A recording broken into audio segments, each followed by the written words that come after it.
For all your t-shirt needs, check out TeePublic's Killer Selection. Follow the link in the description.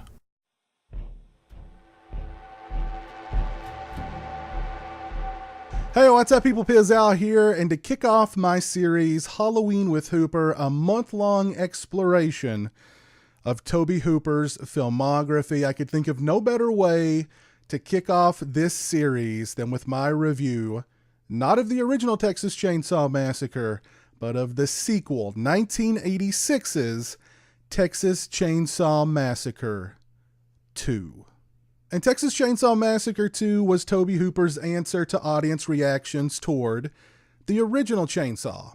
In Texas Chainsaw Massacre, audiences swore that they had witnessed an absolute bloodbath, when in actuality, there's very little on-screen bloodshed in that film. Also, Tobe Hooper labored over the fact that audiences just didn't get the humor associated with the original Texas Chainsaw, as most audience members were likely too broadsided by the raw ferocity and grim tone to really register the sly humor that the film possesses. With Texas Chainsaw Massacre 2, Hooper seems to say, oh, you thought you saw a bloodbath in the first movie?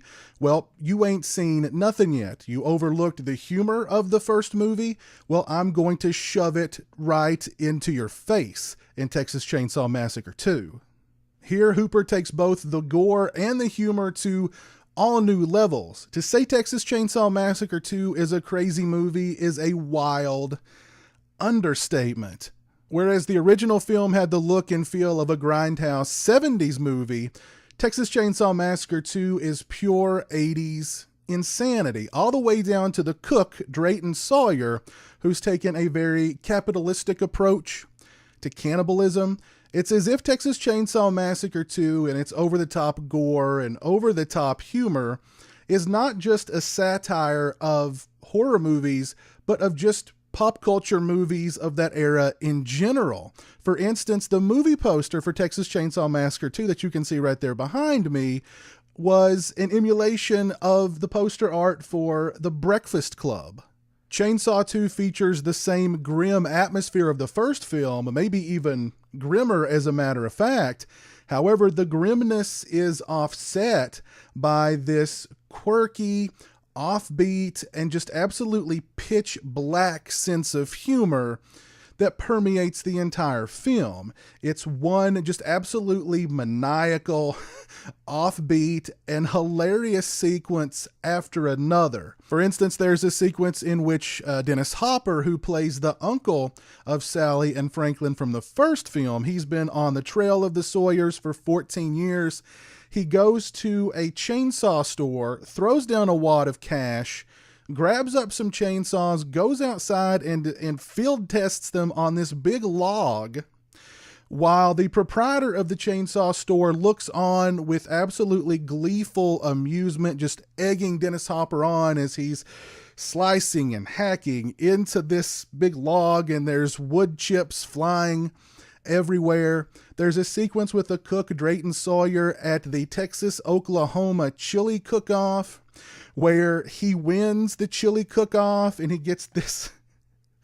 he's wearing this absolutely ridiculous outfit. He gets this trophy where at the top of it is like a bowl that they pour chili in, and he's holding it and the chili's pouring out on him everywhere. And he's like, it's all about the meat. I've always had an eye for meat. It runs in the family. The first time we meet Chop Top, for instance, and oh my God, the character of Chop Top, as portrayed by Bill Moseley in this movie, a horror icon, a Vietnam vet. Music is his life. He has a plate in his head from where a Viet Cong just about sliced off half of his head with a machete back during Nam. He's always digging at it with like an old wire coat hanger that he lights the end of, and he's like picking at it and eating pieces of his own skin from around the wound area. Leatherface in this movie is portrayed as a kind of hormonal teenager who's coming into his manhood, kind of. He's infatuated with Stretch, and that leads to some very uncomfortable moments between the two, at least very uncomfortable for Stretch, played by the lovely Carolyn Williams in this movie. And the entire third act of Chainsaw 2, which takes place in the Sawyer's underground labyrinth, is just absolutely a trip. It is a trip. I've never tripped before in my life, but I've seen Texas Chainsaw Massacre 2, and I think that's probably not far from an actual drug-induced trip. The gore effects in Texas Chainsaw Massacre 2 are provided by Tom Savini, so you know there's lots of bloodshed, there's lots of gore, there's lots of bodies and body parts and skin hanging everywhere and people being skinned, and it's a nasty, nasty, nasty, nasty, nasty movie. The performances all around are fantastic. Dennis Hopper, Carolyn Williams, Bill Moseley, Lou Perryman, Jim Sedow, all absolutely fantastic performances. And the fact that Texas Chainsaw Massacre 2 turned out as well as it did is really a testament to what a great filmmaker Tobe Hooper was. The Cannon Group, Golan and Globus, who financed the movie, were constantly pulling money out of the budget to finance other movies. According to the screenwriter, the late L.M. Kit Carson, the screenplay was a work in progress while they were filming the movie. At one point, he said that he was typing a scene, and someone who was working behind the scenes on the film came up to him and said, "Kit, you don't need to finish writing that scene. We just filmed it." In my book, Texas Chainsaw Massacre 2 is a bona fide masterpiece. I love the fact that they took this film in such a different direction than the original Chainsaw. That to me was a stroke of brilliance on the part of Tobe Hooper and L.M. Kit Carson.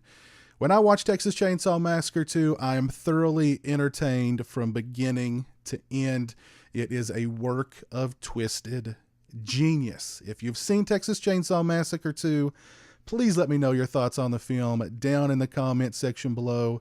If you haven't seen Texas Chainsaw Massacre 2, by all means go out and watch it immediately. If you like this video, please leave it a thumbs up. If you're not following me on social media, those links are in the description. They're also right around here. I'll return in a couple of days with my review of Salem's Lot, so keep your eyes peeled for that as this month-long series, Halloween with Hooper, rolls on. Thanks so much for watching. I really appreciate it. Take care, and until next time, peace.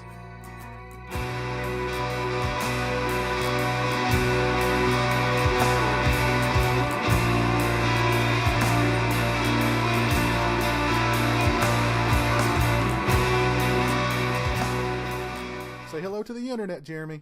Hello to the internet.